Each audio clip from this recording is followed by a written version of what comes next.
Los profesionales de la salud mental nos insisten en la importancia de autocuidarnos para mantener nuestra salud mental y bienestar psicológico. Pero a veces, cuando hablamos de autocuidarnos, no podemos olvidar aspectos como el defender lo que ellos llaman nuestros derechos asertivos.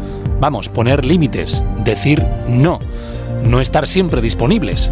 Hoy, en el espacio de salud, vamos a hablar de ello, de los derechos asertivos, un término muy relacionado por la psicología con la autoestima y, como hemos dicho, con nuestra salud mental. Isabel Fernández, ¿qué tal? Muy buenas. Muy buenos días. La psicóloga que, como cada martes, está aquí con nosotros. Hoy, un tema de los importantes. Para comenzar, ¿de qué hablamos cuando mencionamos los derechos asertivos? Pues los derechos asertivos se diría que son una serie de derechos que todo ser humano tiene por el mero hecho de existir y que es importante de cara a, como tú has dicho, defender nuestra autoestima y sentirnos bien, que sepamos y tengamos claro que tenemos esos derechos asertivos, cada uno o cada una de nosotros, y también muy importante que seamos conscientes de que los demás también los tienen y que por tanto debemos respetarlos para vivir de manera saludable en términos de salud mental y psicológica. Para situarnos un poco más, conocer nuestros derechos asertivos y reconocer que los demás también tienen los suyos, entra dentro de lo que sería un buen indicio de inteligencia emocional, que es la parte de la inteligencia de las personas que tiene que ver con el conocimiento de las emociones, con su comprensión y con la comprensión y conocimiento de las emociones de los demás, de cara a vivir satisfactoriamente y poder desarrollarnos en sociedad, porque somos seres sociales. De hecho, dentro de la inteligencia emocional hay como dos grupos de habilidades, que es la inteligencia emocional intrapersonal con una misma, en plan que yo tenga pues un autoconcepto o un concepto de mis cualidades que sea realista, que tenga una autoestima sana. Y luego está la inteligencia emocional interpersonal, que tiene que ver con los demás, por ejemplo, que tenga la capacidad de empatizar con otras personas o que pueda comunicarme de manera saludable, lo que se llama con asertividad. Bueno, pues estos derechos asertivos de los que hablamos hoy están como a medio camino entre ambos tipos de inteligencia emocional, porque requieren de que yo tenga una autoestima sana y también una comunicación asertiva. Isabel, ahora vamos a entrar, a todo este montón de conceptos que mencionas, pero por ejemplo, ¿qué serían los derechos asertivos? Pues hay 1000, pero los que yo doy así como pauta de cabecera en la consulta, por ejemplo, está el derecho a ser tratado con respeto y dignidad como ser humano, que es el más básico. Luego está el derecho a tener nuestra propia opinión y a expresarla, aunque también seamos conscientes de que los demás tienen la suya propia, que puede ser diferente y que tengamos que respetarla también. Luego el derecho a cambiar de opinión cuando cambia nuestra manera de pensar, o el derecho a no ser juzgados por otras personas, el derecho a expresar opiniones, que no quiere decir que sea compartida por otros, el derecho a pedir cambios de conducta cuando algo nos molesta de otras personas, aunque tampoco quiere decir que el otro vaya a cambiar, el derecho a ser independientes, a tomar las propias decisiones cuando somos adultos, a no ser tratados de manera paternalista por otras personas. También se trabaja mucho dentro de estos derechos asertivos el derecho a decidir sobre el propio cuerpo o a romper relaciones cuando nos hacen daño o cuando simplemente pues queremos hacerlo. También está muy sorprendente el derecho a estar solos o el derecho a expresar nuestras necesidades, el derecho a no tener que estar pendiente o a adivinar lo que otros están pensando. También pues el de no seguir los consejos de otros, no tener que hacer favores que no queremos hacer, el decir que no, por supuesto, sin sentirnos culpables. También pues hacer menos tareas de las que humanamente somos capaces, por ejemplo, tanto en el trabajo como en casa. También está el no responsabilizarnos de los problemas de los demás, eso es un derecho asertivo, a que no dispongan de nuestro tiempo y también a pensarnos las cosas antes de actuar. Y luego, muy importante, que no se me olvide el derecho a cometer errores, que esto es un derecho asertivo, cuando cometemos errores sin darnos cuenta, porque debemos tener claro que el hecho de que nos equivoquemos no le da derecho a otras personas a criticarnos o a juzgarnos. Hay 1000. Hay muchísimos, ¿verdad? Y que probablemente, Isabel, habrá que más de los que estamos escuchando, de los que estás mencionando. Pero nos llama la atención que en psicología se deba tratar este tipo de cuestiones, ya que no son tan obvias como parece, ¿no? Sí, hay muchísimos más. Es que realmente nos podríamos pasar la mañana entera desglosando los derechos asertivos y razonando por qué estos son derechos asertivos. Pero realmente, aunque nos parezcan cosas muy obvias, luego en consulta los pacientes no lo tienen tan claro. Por increíble que nos parezca, hay personas que no saben que tienen todos esos derechos y eso hace que muchas veces en sus relaciones interpersonales, de amistad, de pareja, familiares, en el trabajo, van relacionándose, cediendo siempre y cediendo de esos derechos, y ello los mete en una espiral de conductas que les perjudican y acaban por hacer que se sientan fatal y que su salud mental y su autoestima se vean perjudicadas.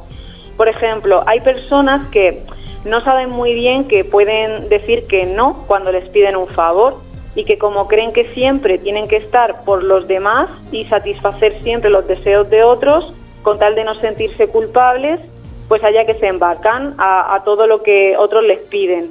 O otras personas que han tenido la mala suerte de nacer en familias en las que eran solamente válidos y aceptados si seguían una determinada manera de vivir o unas determinadas creencias. Entonces no se les ha validado su derecho a tener una opinión propia y quizás a no seguir el consejo de los padres o de las generaciones de arriba. Claro, cuando tú empiezas a hacer terapia con estas personas y les dices que realmente tienen derecho a tener su propia opinión, a poder expresarla, a que no sean juzgados o juzgadas, a no recibir críticas por pensar diferente y que tienen derecho a decidir cómo hacer su vida siempre que no se haga daño a otras personas, claro está, pues es tremendamente liberador porque ya les estamos quitando ese lastre de tener que cumplir con lo que otros quieren de ellos, que no siempre es lo mejor para ellos, claro. Entonces parece algo obvio, pero siempre no lo es y es una de las herramientas que se trabaja en psicología. Yo no quiero liarme, ¿no? A lo mejor soy el único, ¿no? Pero no podemos olvidar que cada uno de nosotros, todos, tenemos esos derechos. Pero los demás también tienen los suyos. Y esto, claro, ¿no podría generar conflicto si se malinterpreta y pensamos que por tener esos derechos podemos traspasar límites con los demás? Pues si los entendemos correctamente, no tiene por qué. Es decir, el hecho de que yo ejerza mis derechos personales no significa que transgreda los derechos de otras personas. Porque, a ver, por ejemplo, yo puedo tener el derecho a tener mi propia opinión sobre un tema. Por ejemplo, un temazo, política. Y por supuesto que tú también tienes derecho a tener tu opinión, que puede ser totalmente contraria a la mía. Pero tener opiniones distintas no significa que yo intente ni imponerte la mía a ti o que tú me impongas la tuya a mí. Es decir, hacer defender nuestros derechos asertivos no implica hacer daño a otras personas. De hecho, esto es para todo lo contrario, para tener relaciones sanas con otras personas y relacionarnos bien con el mundo que nos rodea. Otra cosa que se me está ocurriendo mientras que hablo es que pueda darse la situación que para defender mis derechos asertivos implique cosas que no le interesan mucho a otros y que no les gustan. Por ejemplo, un derecho asertivo es el derecho a decir no cuando, por ejemplo, nos piden un favor, a no estar disponibles 24/7 para los demás, como hemos dicho antes. Entonces, eso puede a veces generar malestar en los que creen que siempre tenemos que estar disponibles, en los que se han, digamos, beneficiado o incluso aprovechado un poco de ese privilegio hasta el momento. Pero ahí no estamos causando ningún daño, sino que simplemente estamos poniendo límites para defender nuestro derecho asertivo a decir que no, a tener tiempo libre, a descansar, porque esa persona puede buscar otras formas de resolver ese favor que me está pidiendo, ¿no? Uh-huh. Es verdad. Últimamente se está oyendo mucho aquello de la importancia de poner límites en nuestras relaciones, para tener relaciones, podríamos decir, saludables, ¿no?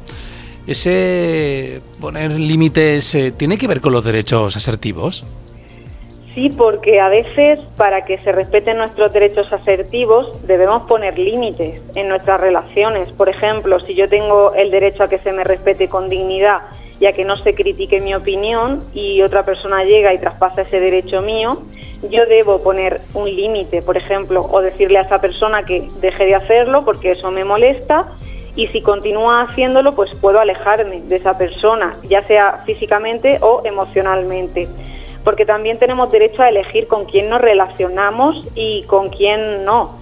Pero yo quiero aclarar un aspecto antes de que se malinterprete. Poner límites no es nada agresivo, ni significa ni pelearse, ni discutir con nadie, ni ponerse agresivo, ni nada de eso. Es simplemente hacer valer nuestros derechos, y eso se puede hacer de manera pacífica, y para eso está la comunicación asertiva. Comunicación asertiva, ahí deberíamos entrar ahora, ¿no? Porque hablamos de términos como derechos asertivos, asertividad, comunicación asertiva. Todo esto son conceptos que llevamos escuchando aquí en el espacio de psicología un tiempo. Y por aclarar, ¿qué relación guarda el conocer nuestros derechos asertivos con la asertividad y comunicación asertiva? Pues son conceptos que van muy relacionados y además, por profundizar un poco más, también van muy de la mano de lo que en la calle se llama autoestima. La autoestima sana no es sentir que somos maravillosos, que todo lo hacemos bien, que solo tenemos cosas buenas, sino, mejor dicho, es ser conscientes de que tenemos cualidades tanto buenas como no tan buenas. Ser capaces de reconocer las no tan buenas y vivir con ello, pero responsabilizándonos de nuestros errores y aceptándonos tal y como somos desde el amor propio y no desde el rechazo. Y luego también que no soy más ni menos que nadie, luego no pretendo ni ponerme por encima de los demás ni minusvalorarme por debajo.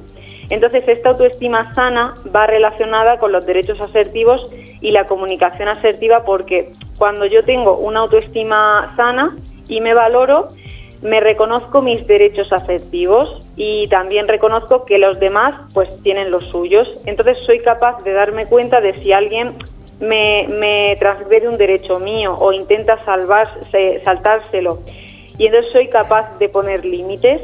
¿Cómo? Pues ahí entra en juego esa comunicación asertiva muchas veces, que es decirle a la otra persona desde el respeto, sin ser agresivos, lo que me está molestando, y pedir un cambio de conducta sabiendo que la otra persona también tiene sus derechos y puede ceder o no ceder. Pero bueno, debemos quedarnos que los derechos y poner límites no es nada agresivo ni significa hacer daño a terceros. La verdad es que la palabra aquí respeto lo subrayaría, pero totalmente, ¿eh? Y con mayúsculas. Yo creo que es la base de todo esto. El respeto hacia uno mismo y también hacia los demás. Oye, hay padres, hay madres que lo pasan fatal cuando sus propios niños, en las conversaciones, dice un padre: ¿es tan diferente mi niño a mí? Bueno, pues realmente ahí pueden influir muchísimas variables. De crianza, de temperamento, de personalidad, de opiniones y también de la generación en la que nacen. Entonces realmente que ahí puede ser un ejemplo de opiniones totalmente distintas, pero que se respeten mutuamente, por supuesto.